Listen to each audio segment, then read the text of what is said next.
Audio Jungle. Bhubaneswar आज खारवेल भवन सम्मिलनी कक्ष स्वास्थ्य परिवार कल्याण विभाग सह Gujarat I hub Antara foundation सर्वभारतीय आयुर्वेद संस्थान Adani group Sevadan Arogya foundation health system transformation platform AIIMS Delhi centre for emergency एवं ट्रॉमा केयर कोचीर Amrita hospital paediatric cardiac care quality control of Indian NABL मान्यता प्राप्त मेडिकल कॉलेज एवं हॉस्पिटल जिला मुख्य हॉस्पिटल लैब IFC द्वारा scientific drug warehousing agreement network Tata steel foundation Kaivalya education foundation for project Swasthya सह आज बुझामणा पत्र स्वाक्षरित होईछि। स्वास्थ्य विभाग पाई आज ऐतिहासिक दिन मान्यवर प्रधानमंत्री श्री नरेंद्र मोदी दिग्दर्शन एवं मान्यवर मुख्यमंत्री श्री मोहन चरण माझी नेतृत्व में स्वास्थ्य विभाग आज विभिन्न अनुष्ठान सह 10 गोटी बुझामणा पत्र स्वाक्षरित करिछि।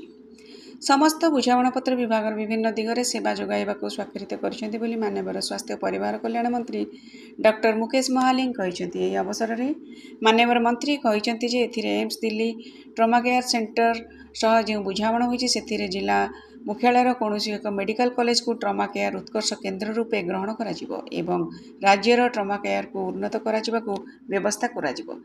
सेहीपरि सर्वभारतीय आयुर्वेद संस्थान ओडिशा रे भारतीय ज्ञान कौशल रे तैयारी औषध एवं आयुर्वेदिक चिकित्सा पद्धति को आगकु नेबाकु व्यवस्था करिवे। गुजरात रो आई हब द्वारा मेडिकल शिक्षा रे स्टार्टअप नवसृजन शिक्षादान प्रणाली को उन्नत करने समस्त व्यवस्था कराजिबो।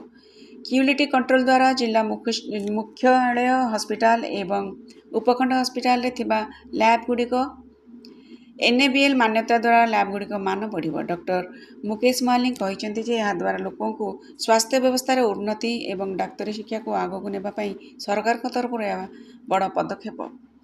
सेहीपरि सेवादान फाउंडेशन द्वारा राज्य में 6टी मेडिकल कॉलेज और हॉस्पिटल विश्राम गृह प्रतिष्ठा हेबो एवं रोगी आसुथिबा संपर्कीय माने सुरक्षित एवं सुविधाजनक रहणी व्यवस्थार लाभ पाइबे। दुर्गम अंचल में छोट पिला हृदरोग जांच पर मागण स्वास्थ्य शिविर हेबो। अमृता हॉस्पिटल कोची सह होइतिबा चुक्ति अनुसार ओडिशार जन्मरु थिबा हृदरोग आक्रांत शिशु माननकु संपूर्ण मागणारे अस्त्रोपचार इंटरवेंशनल कार्डियाक चिकित्सा ऑपरेशन परवर्ती चिकित्सा एवं फॉलोअप सेवा जोगाई दियाजिबो। विश्व बैंक ग्रुपर सदस्य अंतर्जातीय अर्थ निगम सहित राज्य स्तरीय जलवायु स्मार्ट औषध गोदाम नेटवर्क विकास प्रोजेक्ट स्वास्थ्य पाई टाटा स्टील फाउंडेशन एवं कैबल्य शिक्षा फाउंडेशन सह गुरुत्वपूर्ण MOU स्वाक्षर सेवा गवेषणा और भित्तिभूमि रे उन्नति आनिबा बोली मान्यवर मंत्री कहिसेंति। एही अवसर में आवास माध्यम SCB कटक मेडिकल कॉलेज और हॉस्पिटल मानसिक स्वास्थ्य संस्था भवन द्वितीय महला रे टेलीमान सेवार उन्नत सुविधा भित्तिभूमि के उद्घाटन करिसेंति। एही उन्नत सुविधा केन्द्र माध्यम राज्य विभिन्न जिला और दुर्गम अंचल लोक मैंने घरे रही टेलीफोन माध्यम मानसिक स्वास्थ्य परामर्श वैज्ञानिकों सहायता एवं आवश्यक समय विशेषज्ञ मार्गदर्शन सहजरे पाइपर।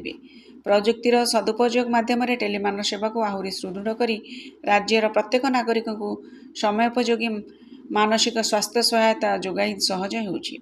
आज यह कार्यक्रम में स्वास्थ्य विभाग शासन सचिव अश्वती S, जातीय स्वास्थ्य mission MD doctor Brinda D, समस्त अनुष्ठान अधिकारी और स्वास्थ्य विभाग अधिकारी उपस्थित थिले।